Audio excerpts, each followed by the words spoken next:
And we are live. Hello and welcome everybody. It'll take a little while for people to join us. We're just super glad that you're here tonight. Finally 2021. I was just saying how I feel like I've been waiting forever to get to the actual map making. I started working on redistricting reform in the late 90s, and it has felt like a really slow process to get to the point where we'll have fair maps. So, just taking a little step back in time, I think it's important to remember that voters overwhelmingly supported state legislative redistricting reform in 2015. And we're talking about 72% of Ohioans voted to pass these reforms. And the other thing that's really cool about that is that redistricting reform won in all 88 counties. And then if you'll remember, we then took a little bit of time and tried to put some pressure and kind of get people excited about congressional redistricting reform because, we kind of thought, okay, you passed state legislative redistricting reform, it's time for Congress. And that didn't happen exactly the way that we planned. So, fair districts, fair elections, we started collecting a bunch of signatures and it was a long road. As many of you will remember processing petitions, collecting signatures in the rain, and generally doing everything you can to actually move people to understand what gerrymandering is. And then we finally got the legislature to take it up, which they did in 2018, and voters, 78% of Ohio voters voted for congressional redistricting reform in May of 2018. So now, what's very cool is, okay, so we've been waiting. Well, we finally are at the point where we're going to be getting some census results this year, and we're going to begin the map making. And so, if you're willing to move the slide ahead, I'll go over the agenda. Very good. And let me know when you want me to do the poll, Catherine. So Catherine, there's still a lot of people still jumping on. Well, maybe it's solid now. I think we should wait. I think we should wait a couple of minutes. I do too. Yeah. At least one. Apparently, much like I was very excited about getting to 2021, I'm also very excited to get to our agenda. But we see that people are kind of slowly coming on. And I just want to welcome everyone and let you know that we're here to talk about redistricting. So this is the Redistricting 101, and it's exactly like it sounds. We're going to talk about, what's redistricting. We're going to talk about some of the rules. We're going to talk about what's gerrymandering and what we can do to avoid it this year. And so on that note, are folks feeling ready to get started? Sure. Do you want me to kind of pass a tiny bit of time by doing the first poll, perhaps? Oh, I think that's a great idea. Let's do the poll. Okay, so everybody, Mia, do you want to explain the poll and how that works? Sure. You should be able to see it on your screen, and you've got a question up there, and you can just click on as many answers as you want, and just jump on in.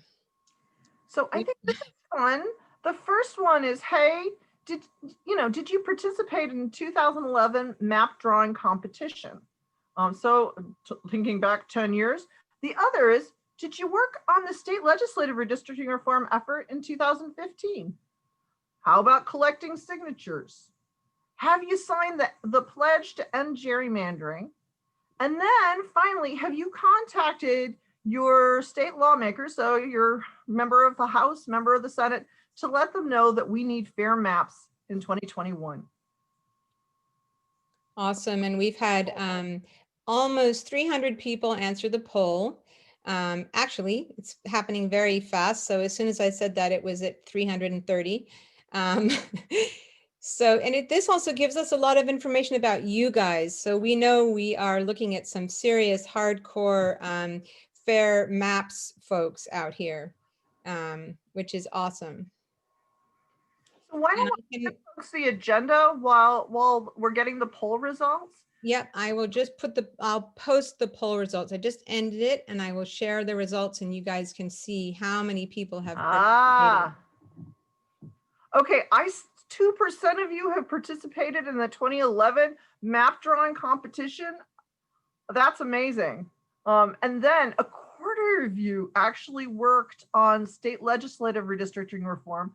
Nearly half of you collected signatures. More than half of you signed the pledge to end gerrymandering. And 65% of you have contacted your state lawmakers.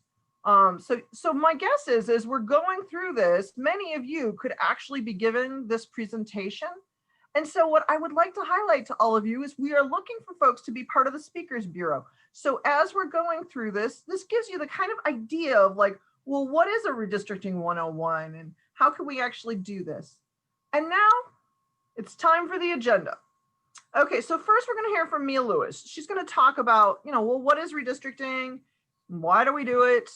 Then we're going to hear from Jen Miller. So Jen is going to talk about gerrymandering and like, why is it we actually are worried about gerrymandering and what's important about fair districts. I'm going to talk about the new rules that were passed in 2015 for state legislative redistricting reform and in 2018 for congressional redistricting reform. And then Jen's going to talk about, well, how do we get engaged and how do we put pressure during this very important year? And then my guess is you're going to have a ton of questions. And so one of the things that you should know is that we are recording this and you will receive a recording of this, including the PowerPoint. There also, Tiffany is with us today, Tiffany Rubolsky, redistricting reformer extraordinaire. She is going to be popping some different links, as we go through this, but you'll also be sent that kind of additional resources and information. And then I have a request here. Who's going to introduce yourself? A request to introduce ourselves. So that's absolutely right. I start talking and acting like everyone knows me, but of course, that's not necessarily the case. So I am Catherine Terser. I am the executive director of Common Cause Ohio. And I'm just so pleased that we're all here today thinking about 2021. And I just go back and I think how long it has really taken for us to actually get here. The League of Women Voters first worked on redistricting reform in 1981. 1981. So the first effort, a citizen initiative, was in 1981. Then we had another citizen initiative effort in 2005. And then we tried again in 2012. And you would think, you get your butt kicked a bunch, that you might just get a little discouraged. I've been calling it failing forward, that we managed to identify the problem, get more and more people to understand why we needed to do reform. And that's why we're here today talking about the rules that are in place during this 2021 map making. Now, Mia, walk us through what redistricting is, please. And sure, absolutely. Common Cause Ohio. Thank you. Yeah, thank you, Catherine. So we're going to talk about redistricting. And as Catherine mentioned, some of this will be things that you already know. We hope that we give you some additional insight tonight, particularly when we're looking at the actual rules, the new rules for drawing district lines in Ohio. But we are also looking for folks to join our Speakers Bureau. So a slideshow such as this would be something that you would have and be able to go out and give talks in other places. So kind of keep that in mind if you're someone who knows a lot already. So to begin with here, before we actually get to redistricting, we have to talk just very briefly about apportionment. So what apportionment is there are 435 members of the U.S. House of Representatives, and those 435 members have to be distributed proportionally according to population in the 50 states. So every one of the 50 states has at least one representative, and yes, there are some that have such small population that they do in fact only have one. But then the remaining, after you use the first 50 representatives, the remaining are distributed according to population amongst the rest of the states. So obviously you have a state like California that has a lot of representatives, that is a large population, and going all the way down to Wyoming and South Dakota that just have one each. So in this process, which is done every 10 years after the census, Ohio actually this time around is going to lose a seat. They're going to go from 16 to 15 congressional districts. And that's not actually because our population got smaller. It's because the populations relatively proportionally of other states got bigger. And so when we're sharing out that 435, we go down one. And that will make drawing our maps just a little more interesting this time around. Now, of course, we also are drawing new lines for our Ohio districts, Senate and House districts. Those numbers, there's no apportionment there, but there is redistricting. We are always going to stay with the same 99 representatives and 33 senators. That's per the Ohio Constitution. But the districts will need to be redrawn in order to ensure roughly equal population. That is the principle of population equality, which is in the US Constitution, that every representative should be representing roughly the same number of constituents, whether that's for the US House, for the Ohio House, the Ohio Senate, or even down to local districts. Of course, that's not true of senators, US senators, which is just 2 per state, whether it's a tiny, tiny state with a low population or an enormous state with huge population. So no apportionment needs to be done in Ohio, but definitely redistricting. So what is redistricting? Let's look at it. Just take a kind of fictional situation where you have, let's say, 20 people, and they need to be divided into 4 equal districts. So we're going to draw our lines, and you're going to have 5 people in each district. Great. Well, the problem is that over time, districts become uneven in population, and that might be because people are born and they grow older and they get to be voting age, or people die, or they move from state to state. Maybe there's an economic turn down in one part of the downturn in one part of the country, and people decide to move somewhere else for jobs or for rent. And so here you have this unequal population in the districts. So then every 10 years we have the census that also is mandated in the US Constitution, and it's basically a count of everyone in the whole country. And once you have those numbers, then you can rejig you know where people are, you know where they are in the different states, and you know that where they are living inside each state, and you can redraw lines to make the numbers even again in the various districts.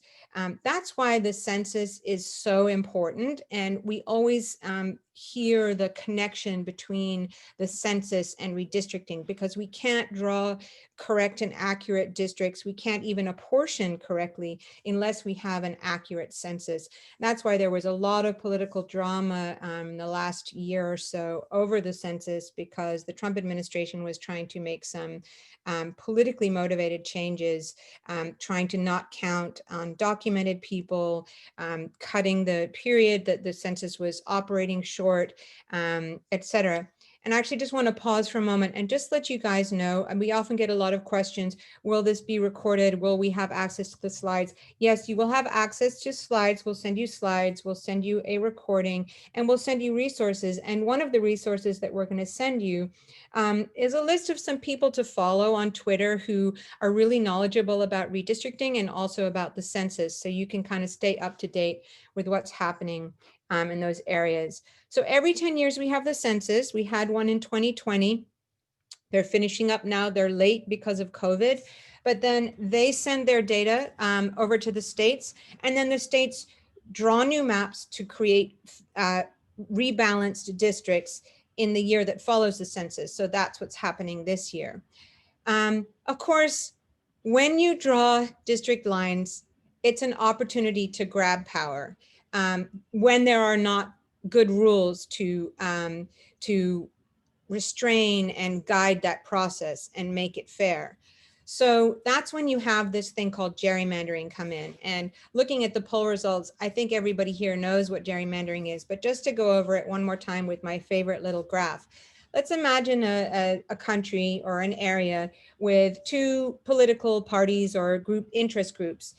Yellow, that's 40% of the population, and green, that's 60.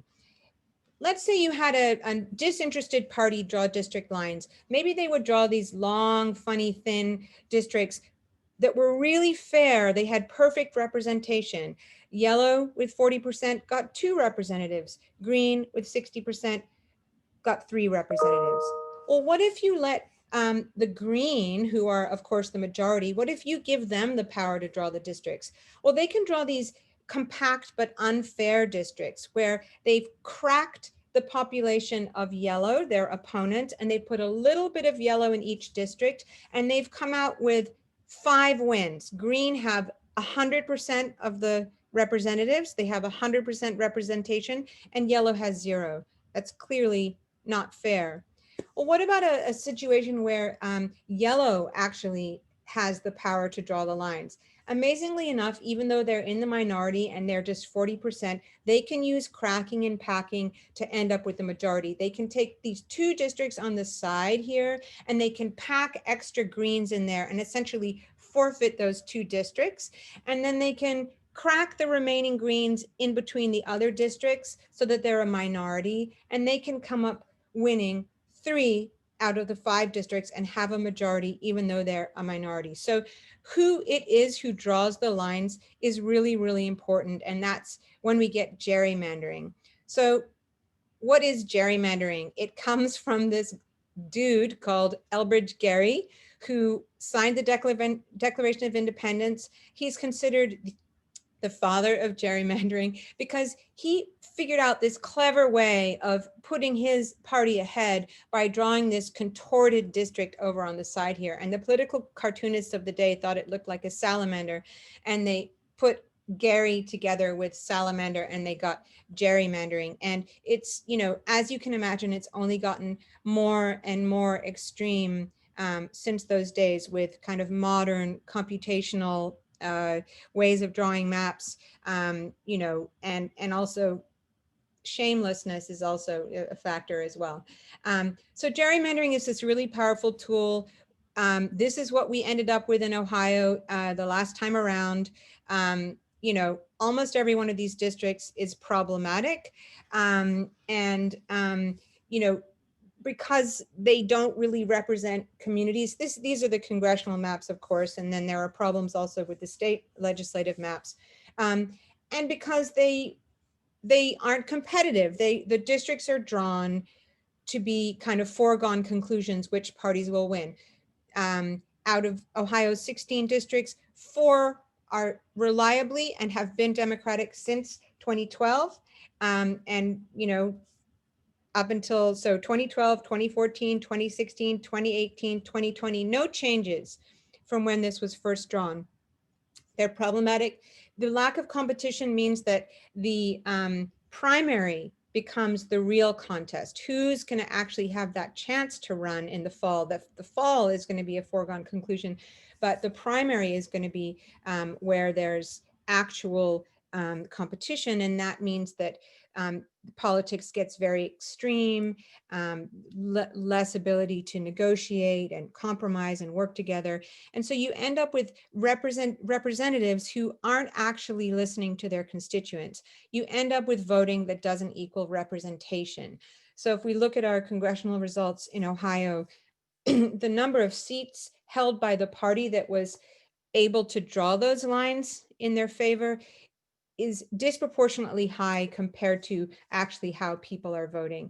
So those are some of the problems with gerrymandering. And to talk more about the specifics in Ohio of some districts, I'm going to turn it over to Jen Miller, who's going to take it from here. Jen.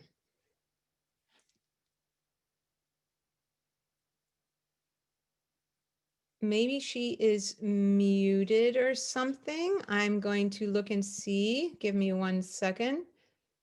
Actually, it looks like she dropped off. You know what? Why don't I can cover this, and then, you know, I'm going to ask Mia if you can jump in if there's something I'm not covering. Sure. I think one of the things that is really important is we often think about, well, how does gerrymandering, or, you know, how does it affect us? And, one of the things that just seems insane is what we call the snake along the lake. And that's the District 9, a congressional district that runs from Toledo essentially to Cleveland. And so the way to think about this is, that basically the map makers were attempting to put two Democrats in the same district, Dennis Kucinich and Marcy Kaptur. And at the end of the day, Marcy Kaptur won. She is actually, at this point, the longest serving member of Congress from Ohio. And, one of the things that I think is a challenge is, we think about, oh, just what a terrible district and, where's the community representation? But here, we have a quote from Marcy Kaptur. The districts were hacked apart. They cracked every single county that I had ever represented. They were hacking towns apart. Parma was cracked, Cleveland was cracked, my home community was cracked. I couldn't believe that a state that is dedicated to home rule and the importance of community, because it's hard to build community, that was just tossed to the wind. And Jen, have you rejoined us? I think that she had internet problems and she's trying to get on her phone. And so, Catherine. Not to worry, we'll just, if you'll do the next slide. So, one of the things I think that's really important here is to think about how, what it was like to literally have a district that sliced its way across, across Lake Erie. It literally jumps over a bridge, for example. There's a point where the district line is so close to Lake Erie that we would all need boots because our feet would get wet. But, ugly is as ugly does. What's important is all of the different communities that were cracked, that weren't properly represented for an entire decade. And so I think, one of the things that we need to think about is literally cracking out the post office so that you would lose some of the really important kind of community services. And if you're willing to go to the next district, next slide. Ooh, I'm already thinking about districts. All right, so Jen is rejoining us. I think, hey, Jen, I'm going to hand it over to you on this slide. I'm so sorry, it just went down, and I've been trying to be my own tech person. Not to worry. So okay, I've been dealing with this. Yeah, this good. Beastie. Oh, good. All right, so let's talk about Ohio Congressional District 9. We're just giving you examples. And so, Marcy Kaptur was really talking about how she has been in public service for a very long time and has actually never represented Cleveland, has only ever really represented Northwestern Ohio, or maybe north central-ish Ohio, like kind of in the central basin a little bit of Lake Erie. And, she, in her, at one point she said, if I go into a place where I don't have that rootedness, it makes it much more difficult to make good decisions for the people.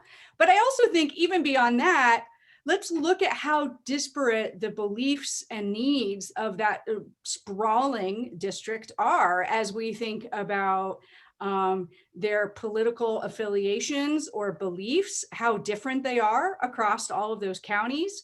But even more so, you think about, so if you're trying to do the best for Cuyahoga County, then you're thinking science. But for Erie County, there's really no science. This is based on the census tract data on what industries are large. And so it is very hard to be one congressperson and thinking about your votes and thinking about your power and how to best serve the needs of your constituents when it's so diverse. Of course, I am a Lake Erie girl myself, so I do believe it's a beautiful district, but beyond that, there's a lot of challenges. Let's go ahead and go to the next slide. So this is another interesting one as we think about the concept of packing and cracking.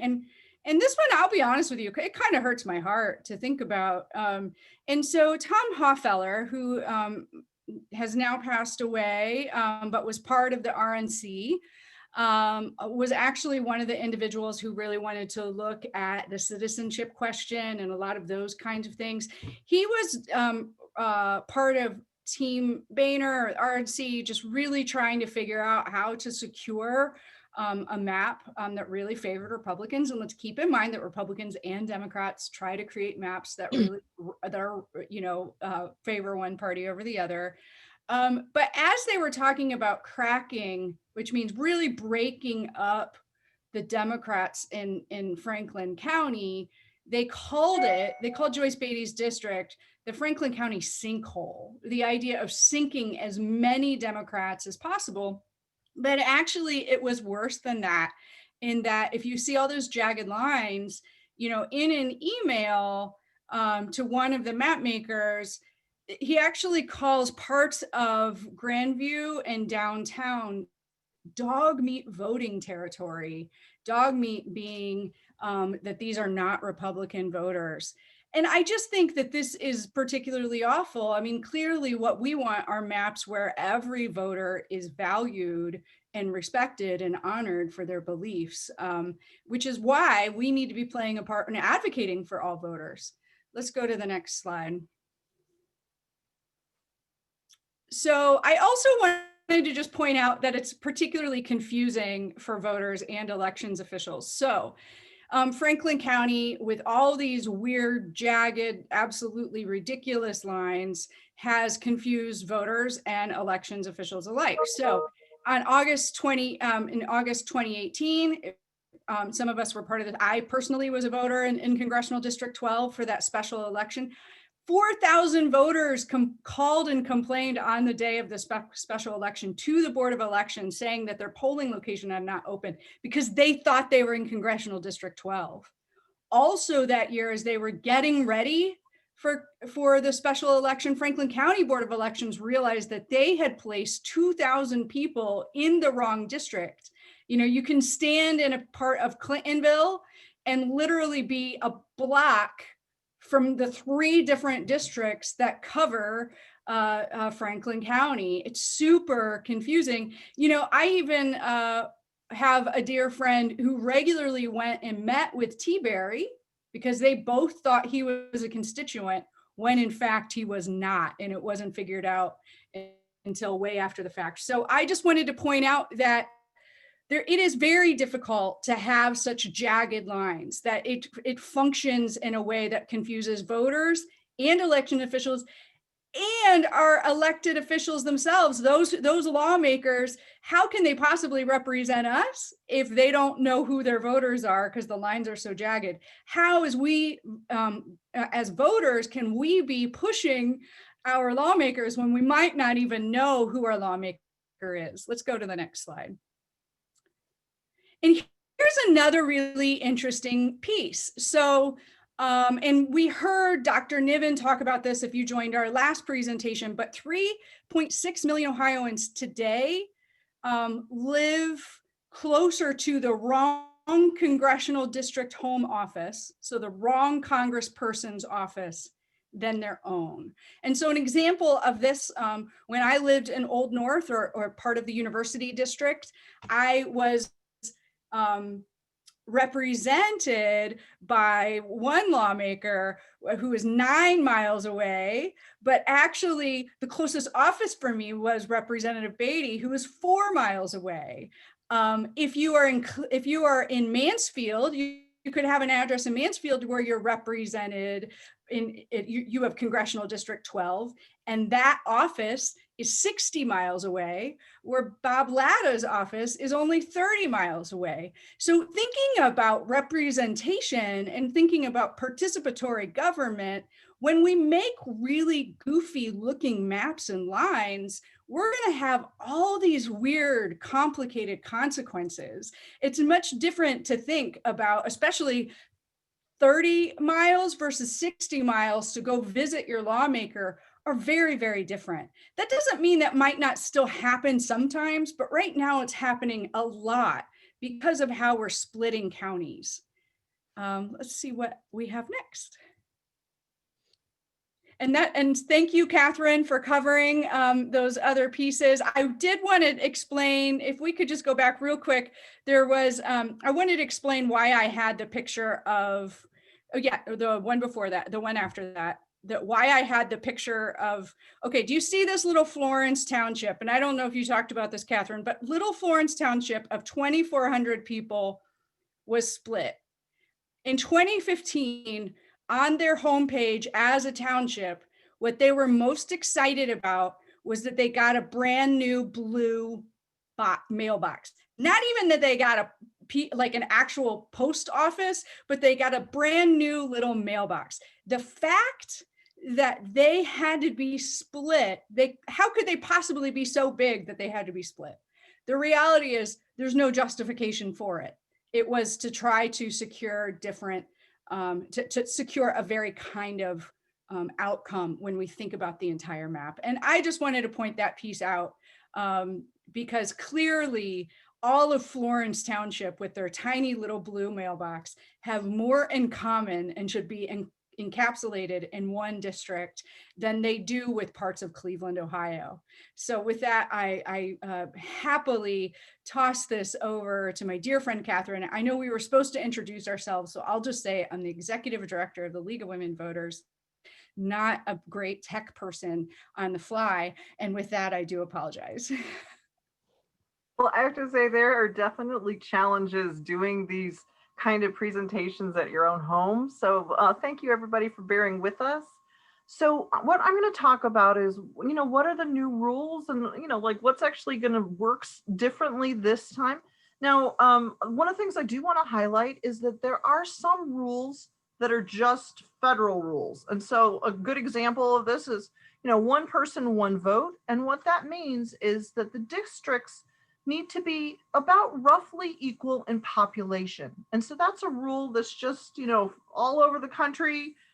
Everybody who's doing the redistricting, they're going to be attempting to create districts that are, as much as is practicable, what they call practicable as possible, or practical as possible, is to keep those districts together. Now you'll notice that Tiffany threw in a link to the Legislative Service Commission's overview of map making, and the Legislative Service Commission helps legislators by doing research, by doing drafts of bills, basically working with them and being resources to them. And so they created this kind of overview in April of last year to give information, and that information also includes information about, well, what is the role of the Voting Rights Act in Ohio? And as you know, the Equal Protection Clause of the 14th Amendment is also important. And we know that racial gerrymandering has been a problem across the country and certainly down south. And so one of the things that we do plan to do is an overview so that we can give you a little bit of information about that, but it's detailed enough and there are experts on the subject. So this is Redistricting 101. And with that, Mia, if you're willing to move us to the next slide. So let's start with congressional maps. I think the thing that really is important to realize as we're going through the rules is that they're a compromise. We know that we collected signatures and we put a lot of pressure on legislators, but at the end of the day, Democrats and Republicans had whole conversations about how is it we're going to do this. And, it took a little bit of effort to come up with good rules that worked. And what we really focused on in what was issue 1 of May 2018 was rules that focused on creating greater transparency. That whole idea of, in 2011, the district lines were drawn behind closed doors in what the map makers called the bunker. Now we only know that because we have decent public records, and we were able to see that so much of the map making was out of the public eye. In fact, in 2011, those district lines were actually drawn in a hotel room about 500 feet from the State House. So not even on state property. And I think it's important to say, okay, what do we need to do to address that problem? We need to create greater transparency. And so I think as we look at the ways that the reforms work, they mitigate the worst aspects of gerrymandering, one, by addressing greater transparency, which includes more public hearings. And what is really important about what's in the Ohio Constitution now that voters passed was the notion that we shouldn't just have public hearings before there are maps to consider, but that we need to have hearings after. And I think it's important to realize that, okay, it's really great that we can talk about what we'd like to see. And, we're going to do a training on districter so that we could create districts that represent our community, and we can testify with that. But it is a really different thing to be able to comment on what they're actually considering and push back on things that crack our communities or don't really represent us. So there's that great transparency. Then, that notion of, okay, one of the things that we know is it's way easier not to gerrymander than it is to gerrymander. So if you can imagine, that notion of like, okay, I'm going to try to make sure that we get this party advantage and all of the kind of little tiny details that you need to do so that you can create a crazy district like that 9th congressional district.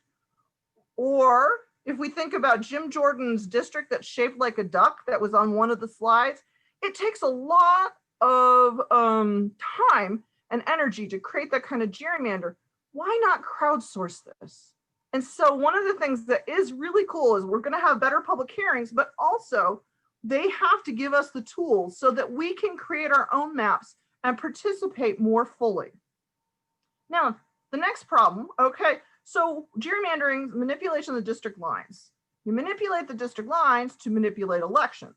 What are the kinds of things that you can do to stop the manipulation of district lines? And so the new rules really focus on making sure that we keep counties as the building blocks.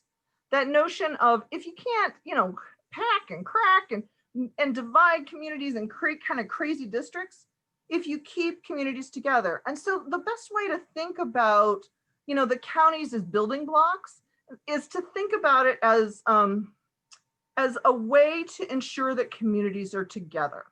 And so there are rules in the Ohio Constitution. There are 88 counties, and so 65 of them can't be split. They need to be entirely within the district. The other thing that I think is really cool is that if you can put a congressional district in a county because there's enough population there, you actually have to.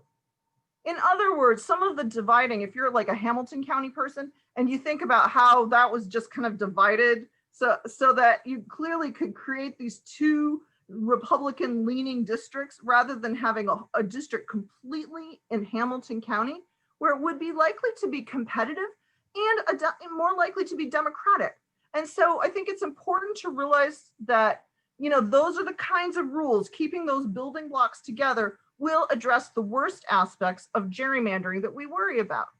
Now, because it's a compromise, there are some challenges, and actually there's a structure that I'm going to go through with the timeline where it explains a little bit about how it is that we hope that the state legislature will be able to come up with a good compromise.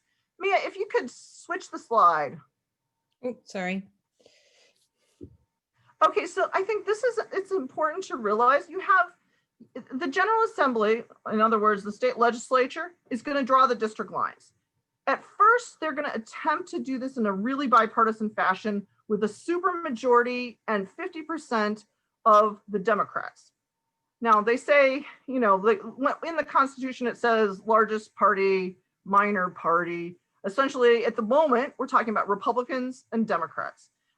Okay, so it can be really hard to actually come up with essentially a supermajority of support with 50% of both political parties, right?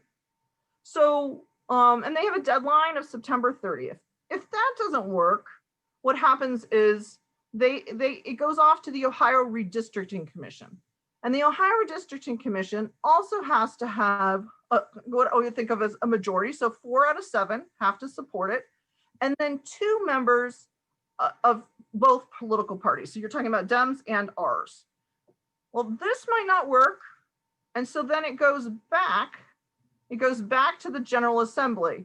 At this point, to do this, it's still 60% of all the members, but you have a third of the two, you have a third, so you've gone down from 50% to a third of both parties, so Democrats and Republicans. Now, you were talking about arm wrestling.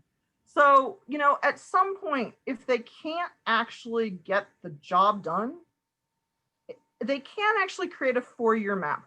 But I think what's important about this is members of Congress, people who are running for Congress, do not want to have a 4-year map. So that's a problem.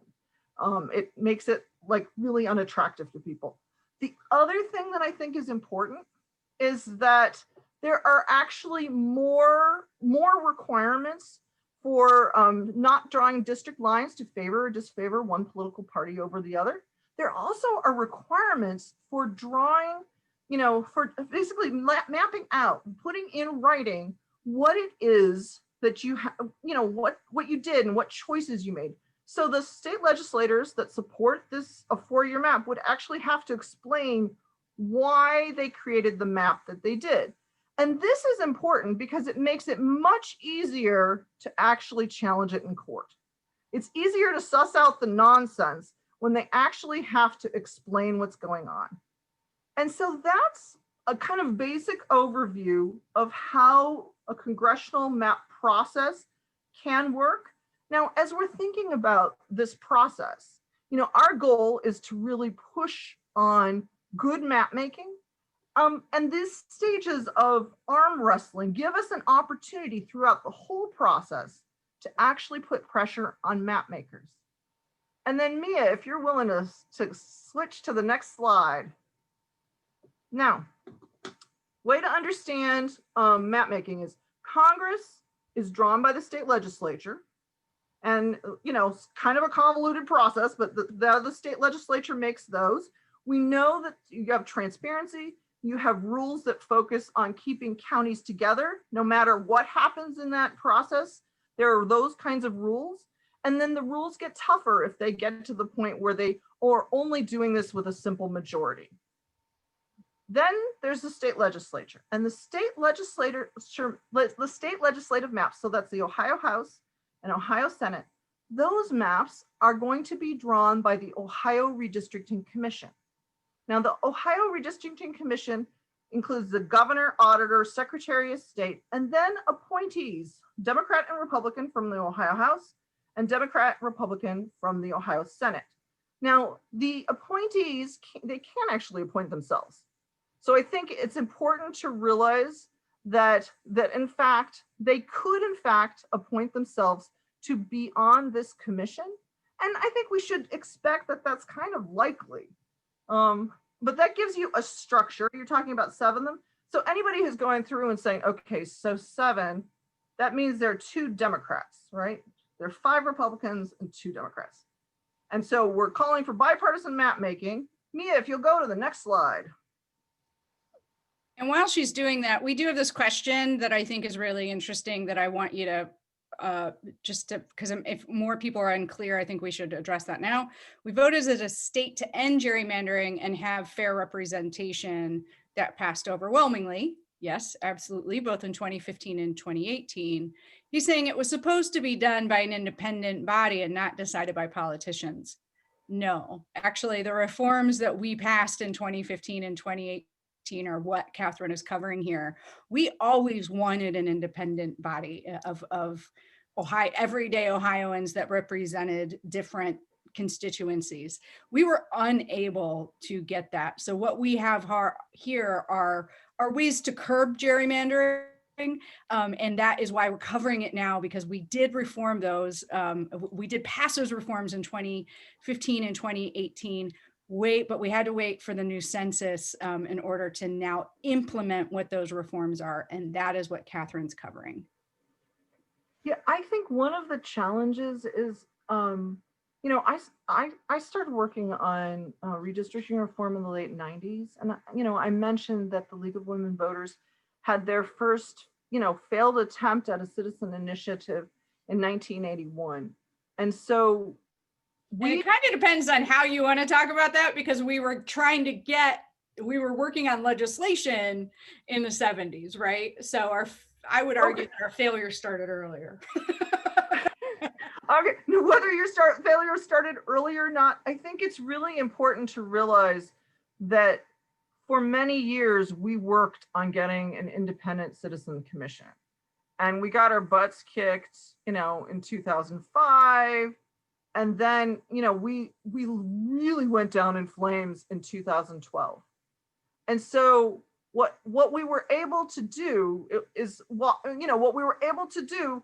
get the legislature to understand that this was a significant problem, but they really could not give up on bipartisan map making. And, you know, when I look at the compromises that we have, I think we're in much better shape than the states, like I'll say Indiana, that's really in an early process thinking it through. Their deadline's very soon. And so they're in the process of thinking about it. The different states that don't act, you know, haven't actually passed new rules because, you know, there was a decision, Russo versus Common Cause, which basically the Chief Justice, John Roberts, said that the federal courts can't actually step in. And so we are in much better shape than states that have no rules, but this reform wasn't perfect. And it's one of the reasons we need so many of you to work on this. And with that, I'm gonna go through, you know, what are the kinds of new rules that have to do with the Ohio House and Senate maps. Now, I want to have I want to back up and say, okay, so we remember that the state legislative maps are drawn by the Ohio Redistricting Commission. So governor, auditor, secretary of state, 2 members from the House, 2 members from the Senate, 1 a Democrat, 1 a Republican. Okay, so these are the rules. First of all, there's what's called nesting. Ohio Senate districts must consist of 3 contiguous Ohio House districts. So basically the House districts go inside of the Senate districts. And then the focus on the reform is that, you know, map makers will need to keep political subdivisions together. So they need to, you know, counties, municipal corporations, and townships whole. Now, the thing to remember is, you know, population is going to lead to, you know, division, right? You keep them whole as much as is practical, but based on population. And then the other thing that I think we also need to remember is that, for example, Dublin, Ohio is actually in 3 different counties. And so there's some splits where we know that things are going to get split up, but that's just the way the geography occurs. And then we need to remember that there are some townships that are actually non-contiguous. So the rules get a little bit more complicated. I mentioned the memo, the briefing for the legislature that the Legislative Service Commission did. And in there, you can actually go through and see, okay, if you divide a county this way, it becomes a split. But if you have a city that's on top of multiple county lines, for example, and you divide it, it's not a split. So it explains some of those kinds of nuances. Now, there is a good rule, an anti-gerrymandering rule for the state legislative maps, you know, essentially that you can't draw, you know, a district lines to favor or disfavor one political party over another. Just basic anti-gerrymandering. And then there's representational fairness. Now, this is actually an unusual reform. This across the country, this is not something that's been tried, but is something that political scientists actually recommended. And one of the things that we were so blessed by is that Professor Dick Gunther, he's now a professor emeritus at Ohio State University, he really promoted the notion of representational fairness. And it was part of our 2012 effort. And then, fortunately, we were able to convince the legislators that this was actually a really worthy goal. And that's the whole idea of, all right, if 55% of the state is Republican and 45% of the state votes Democratic, well, there should be districts should correspond pretty closely to the statewide preferences of voters. And I think that becomes really important to say, okay, some districts are going to be Republican, some districts are going to be Democratic, some districts are going to be really competitive, or, you know, we're not sure which direction they'll go, but that they should correspond with the statewide preferences of voters. So, for example, we are a state that voted for Sherrod Brown. We're also a state that voted for Donald Trump. And if you were to take that information and put it together, you would get an understanding of the statewide preferences of Ohio voters. Now, communities together, districts must be compact. The other thing that I mentioned earlier when we were talking about the congressional maps is how important it is that we can do public participation. And so there must be 3 hearings after maps are introduced by the official map makers. So when the Ohio Redistricting Commission comes out with some maps, there have to be multiple opportunities for all of us to weigh in. Now, they also came up with what they call an impasse provision. And it's the same kind of idea that like, okay, what if they can't come up with this? They actually have to actually get to the map making, they have to have 4 members of the 7 that say yes, right? And they have to have 2 members that are Democrats. So you could imagine that this kind of arm wrestling could actually be a little bit difficult. And so there is actually the provision that said that there could be 4-year maps. Now, 4-year maps become a little bit more complicated when it comes to state legislature, because we don't know who will be on the Ohio Redistricting Commission when we get another 4 years out. And by that, I'm saying that we have elections coming up for governor, auditor, and secretary of state. And so it becomes a little bit more problematic if you don't actually know who's going to be on the commission. And nobody actually wants 4-year maps. It just makes it more complicated. Do I have to move? How will this actually work? It's very hard on the people that are actually running for office. Now, once again, it's important to realize that, 4 members, 10-year maps, 4 members, 2 of them Democrats. And on that note, if you would pass us to the next slide. So for a lot of us, we've been waiting for 2021 and we're all super excited. And where are we right now? Normally, we would actually know what the apportionment count was. It would have been sent to all of the different states, but we had a pandemic and there have been some challenges at the census. And so we do not yet have our apportionment numbers. We will be receiving that, probably by March. So Mia said, hey, we're going to have 15 districts. Well, we don't actually know for sure because we're still waiting on the census, but that's a really good projection. So I think the thing to remember is, we're in kind of the beginning period of the official process, because we still have not actually gotten, the census numbers, because that's the next thing. Okay, so you need to know what the apportion is, but then you also need enough information so you can draw the district lines. And so we should be getting that by the summer. And so we'll begin with some, public hearings of the Ohio Redistricting Commission and the state legislature. And this is broken down so you can see the deadlines. And I think it's important for us to, the first map making that occurs, state legislative map making, and then we move to Congress. And I think the thing that is important to know as you're going through the arm wrestling, first of all, the legislature tries to do it. Well, that doesn't work. It goes to the Redistricting Commission. If that doesn't work, it goes back to the House, and the rules are a little bit, the rules continue, but they get stronger if they're doing a 4-year map. So that's the best way to understand this kind of timeline. The other thing that I think is important for you all to know is that, in fact, some proposals will be so heinous and so terrible that we could actually choose to do a referendum. This is the legislature passing a map. If the legislature passes something, we have the ability to actually referendum it. And so it's important to remember that that's also a possibility in this process. So there's also the 4-year map becomes a lot less attractive if you know that folks actually would referendum it if it's not a good map. And on that, if you'll go to the next one, I'm going to walk us through kind of like, well, what about us?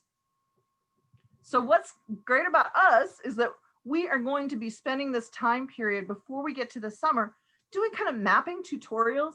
I don't know how many of you signed up for the 25th.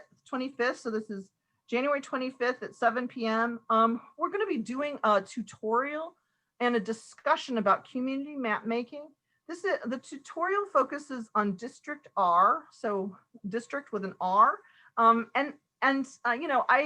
I always think these things are really interesting because it gives us an opportunity to create a record for the map makers so that we can say, okay, I want to draw a district that focuses on my community. I want to be able to create this record, so that when it comes time for map making, whether it's a citizen map maker or it's the official map makers, so they have maps to guide their understanding and their thinking about community beyond just thinking about counties and political subdivisions. So the other thing, you know, we want to crowdsource this and we want to do another redistricting competition. And so we're talking about the summer again. And then as we go from the summer to the fall, lots of public hearings.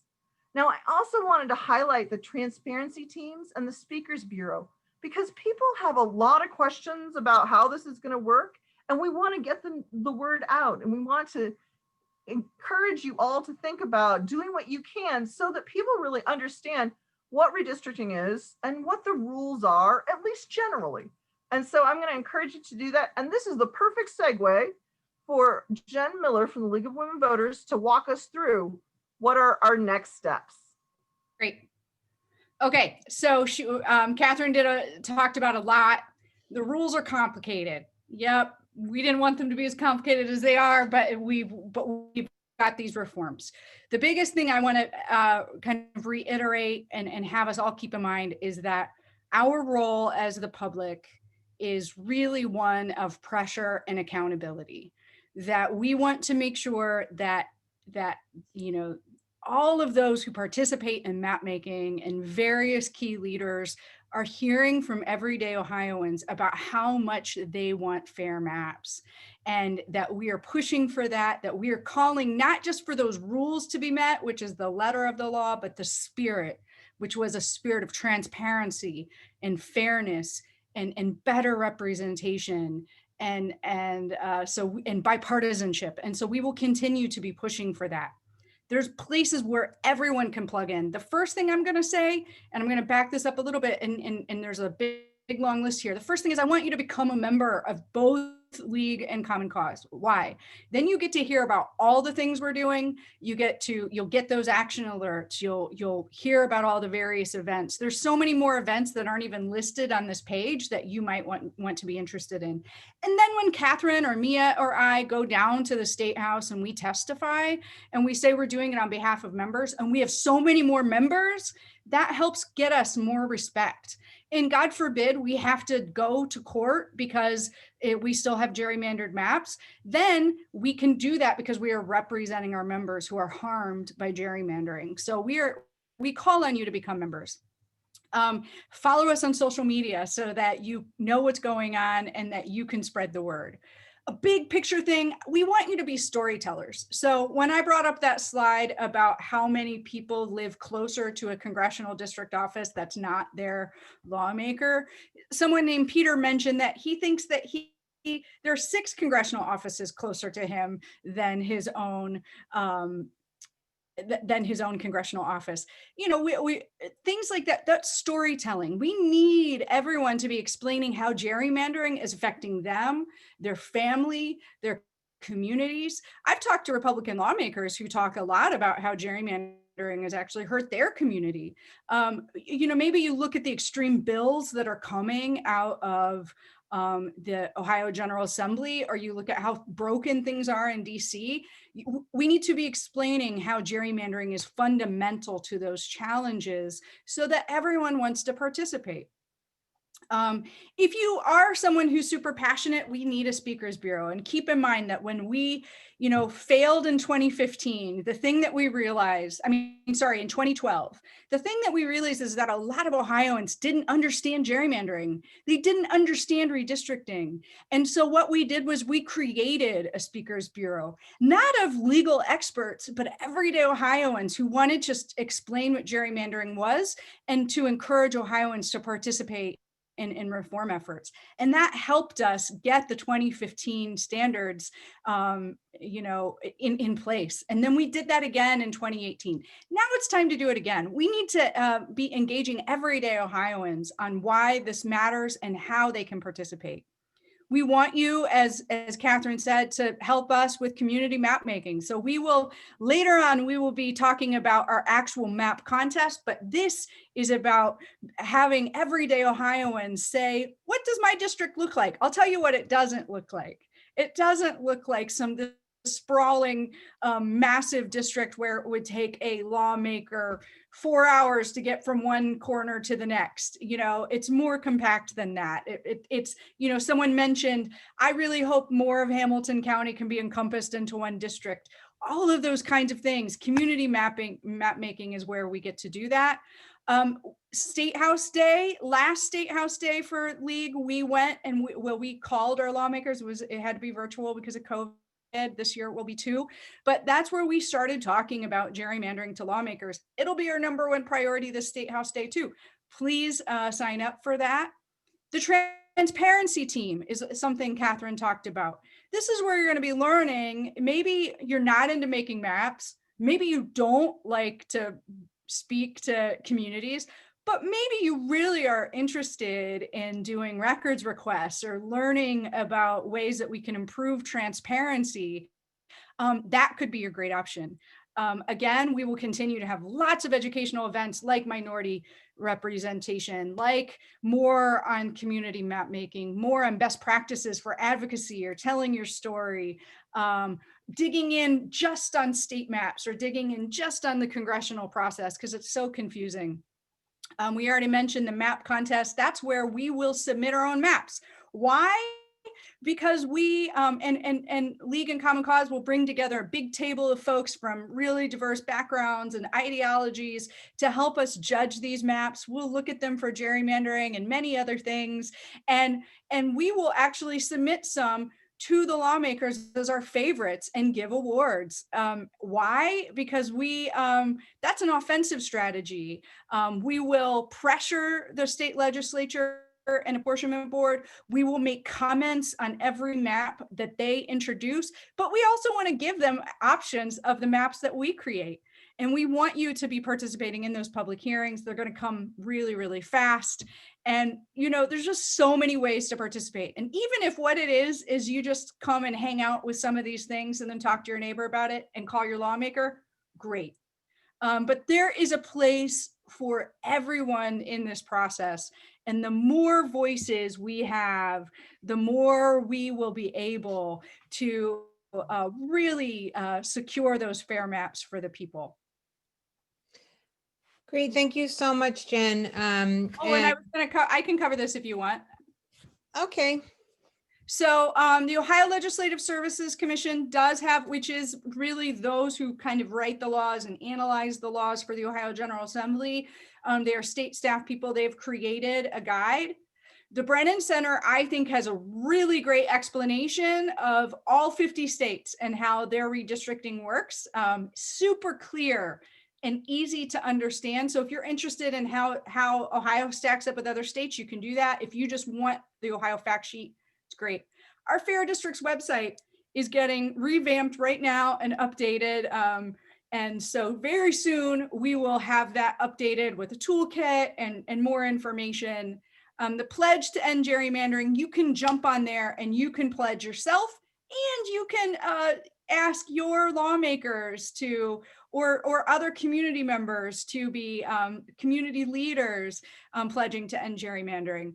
And then we have started to really push for virtual testimony and masks at the Ohio State House. If you don't know, COVID has been, there's been a lot of cases at the Ohio State House, but unfortunately masks are not required inside the State House. The mask mandate does not cover the State House grounds. I know it's confusing. That's a concern just for all of the workers and State House press and folks like us who are advocates. So we want the masks, but we also, that action alert also asks to allow virtual testimony. That's not just, that's important during COVID, but that also could mean that, you know, if you are a doctor in Northeast Ohio, you could actually testify on a bill about medical care. Or if you are a professor in Cincinnati that specializes in redistricting, you could testify on the map without having to drive up, and you could maybe do it between your classes. You know, so there's a really great value in that, and we hope you'll take that action as well. Awesome. Thank you so much, Jen. And thank you to everybody. I'm going to stop screen sharing right now so we can all just see our panelists here, and we'll just have a few questions because there's really too many questions to answer all, and we want to keep this pretty short. But I think the overall point that we want to stress is that at every step along the way, your participation will be really, really helpful in pressuring those legislators. Even I saw a question popping by in the chat there, well, what if they schedule all the hearings at once? Well, let's start pressuring them right now to make sure that they don't do that. So anything that we are concerned about, we can begin to pressure the legislators about right now. Okay, so I'm going to just ask a few questions here, and we'll go until about maybe 8:15. And then if we have other questions that we think are important, you're always welcome. We'll be sending out slides to you tomorrow, resources, contact. I'll also send a form if you want to sign up to show that you're interested in the Speakers Bureau or other things, or if you have questions that you want answered. So you'll have a way to communicate with us going forward.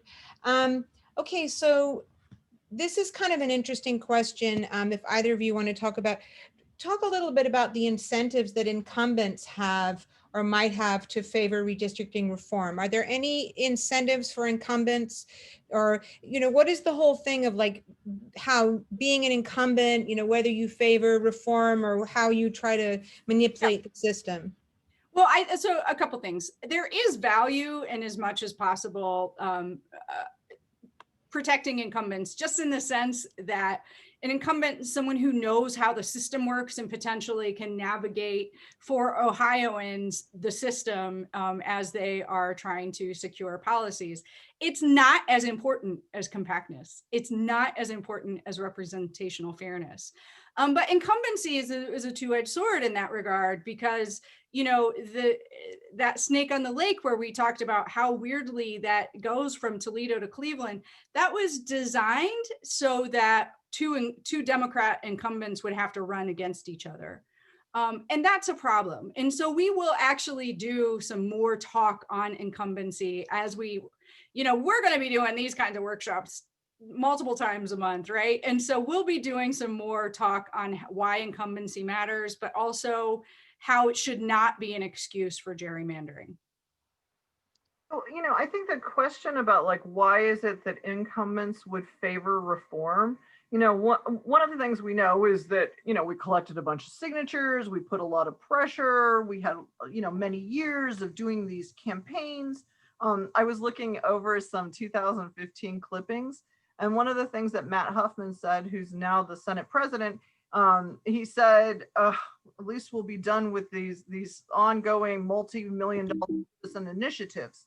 So I think for some of the folks at the State House, they became interested in redistricting reform just because it was just like the drip, drip, drip of redistricting reformers. But for others, there was a sense that like, well, if my campaign is always about the primary, I'm going to just get primaried over and over again from the right, or I'm just going to get primaried over and over again from the left.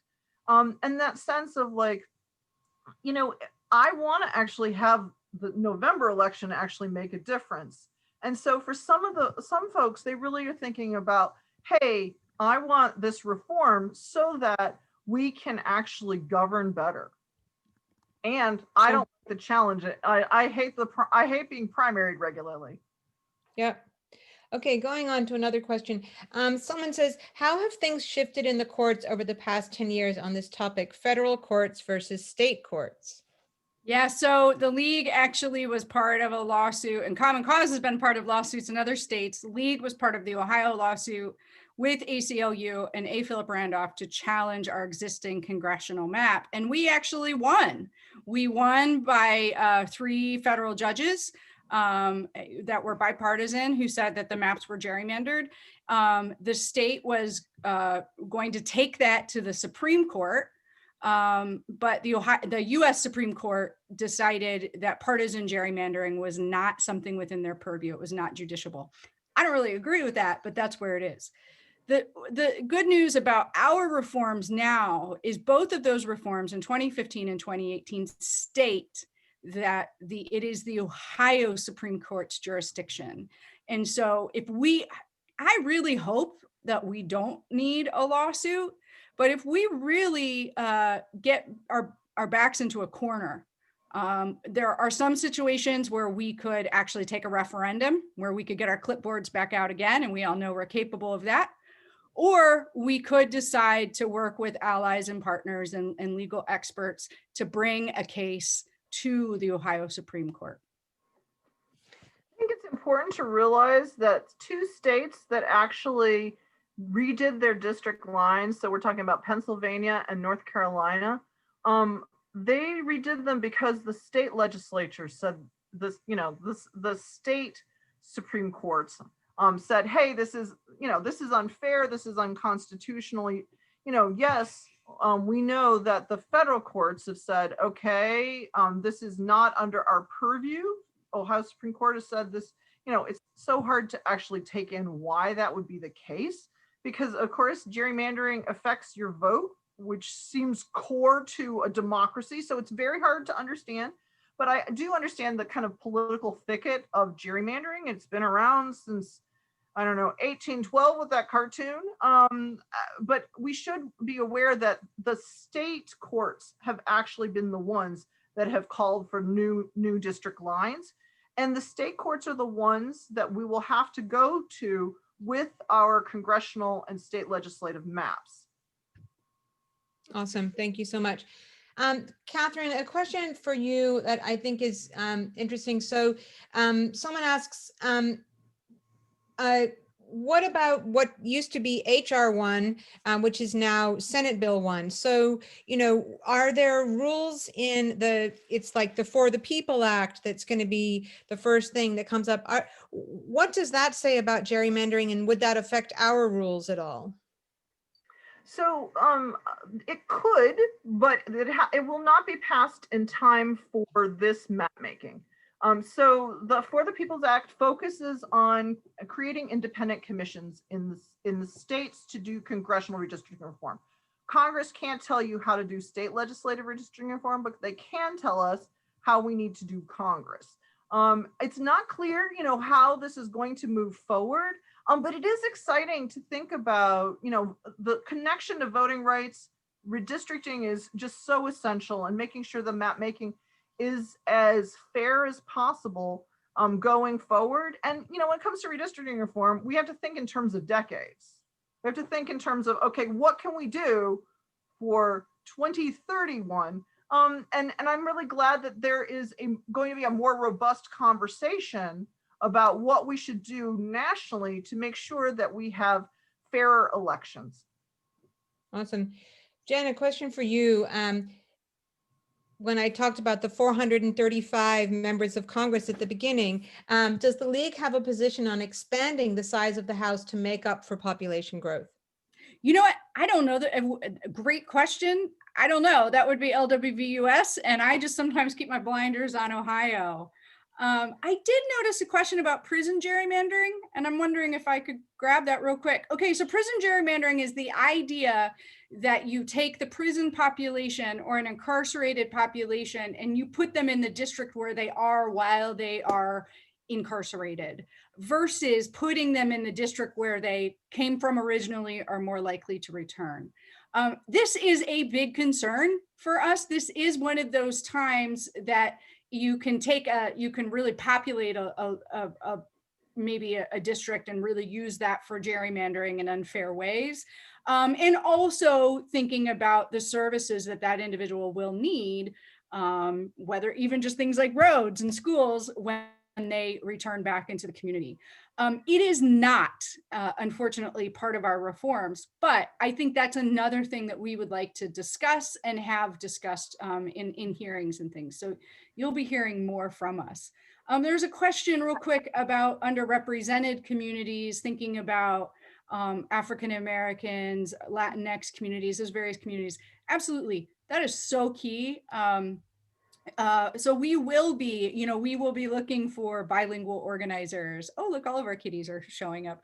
We will be looking for bilingual organizers to do speakers bureaus. We're going to want folks creating their community mapping from diverse communities, and so we will be, that is absolutely, being inclusive and thinking about various groups is absolutely part of this work. And I have would to say, just like one of the reasons I'm so excited about the districtor training, because it gives all different communities an opportunity to say, okay, this is my community. When we have to divide a county, I want to make sure my community is still together and that we're not splitting my community. And it gives an opportunity for all sorts of people all over Ohio to actually engage in a conversation about what is their community. And you know, one of the things that when we talk about like, well, what are fair maps? You know, fair can be in the eye of the beholder, but that notion of keeping your community together is often the biggest goal when it comes to representation. And so I'm really excited that we're going to be doing the district R training and a conversation about like, what is community map making? And that'll be on the 25th. And that one thing we're going to be looking for then is folks who not only want to learn how to use that software themselves, but who want to be facilitators and lead community discussions so that we can have input from communities and we can have maps that really are representative. There was a question here about, are there not already existing computer models for creating the fairest map? And there is a lot of great software out there. You know, we are using District R at the moment, but there are many other things. But one thing that those you know, putting this into a machine is not able to do is to, you know, figure out about the communities. So we know, for example, Cleveland is currently in 4 congressional districts. It's not going to be there that way anymore, but a line's going to have to be drawn somewhere. Where should that line be drawn? Or in Franklin County, there's going to have to be a line in Franklin County. Well, where should that line be drawn in Franklin County? Dublin, as Jen, I think, mentioned, or Catherine, is in, you know, is in multiple counties. What are we going to do about that? So having participation on that level is really, really important. So we do encourage folks to step up and be facilitators of that. It's a little bit different from the actual map making competition, which will be a little bit later in the year, but by all means come and get involved with both. So if there's any questions that you guys are like absolutely cannot leave without answering, then jump in now. Otherwise, I'll just say that we will be following up tomorrow with our slides, our recording, resources, a form for you to fill out if you want to sign up for any of these things. And, you know, you'll have our email contacts, so you'll be able to ask us additional questions if you want. Any last words from Jen, Catherine? Well, I just wanted to say thank you, and Mia, to ask you to put in our final poll, because we have one more poll for you all. True, we do. You may not be, you will not be surprised to see this one also is about engagement and what it is you might be interested in for this year. I just wanted to really say thank you for participating, and here is the poll. Yeah, I almost forgot about that so poll. Hopefully people are interested in the Speakers Bureau and the mapping competition. Now that we're doing a poll, of thinking about being a watchdog. Or watch cat. That's right. There you go. Okay, so I know you guys can't see this. I can. We've got 100 people who've answered. Once I get to 200, I'll end it. So race on in there. Ah, you guys are so fast. We've had 50% of folks have voted. So I'm gonna. Oh, you guys are so great. Look at you. You're just jumping in there. 60%. Once we get to 70%, guys, then I'm gonna end this poll. Ooh, There's been a question. At one point, we had over 670 people on this, which shows the passion and interest. It really does. And also, you know, our national organization, Common Cause National, you know, redistricting is happening in every state, but Ohio is, we're really kind of a little bit ahead. Sorry, I'm sharing poll results now. There we go. We're like, you know, engaged in the map making already. We're doing our seminars, and that's because you guys are so passionate about it and so interested. So we have so much interest and participation. This is so great. I'm so excited about this. All right, guys. I love that Watchdog won. Yeah. That is one of the most important things that we can all do. And I just want to say thank you to everybody. Jen, you have anything you want to say? I just want to say it's an honor to be with all of you. These reforms weren't done because some lawmakers woke up and decided they wanted to do something. These reforms were done by the people, made possible by the people. So once again, Ohioans, let's do this. Let's do it. Thank you so much. Thank you, everybody. Bye. Thank you, Tiffany, for throwing things into the chat. Thank you, Michael. Bye, Mia. Bye.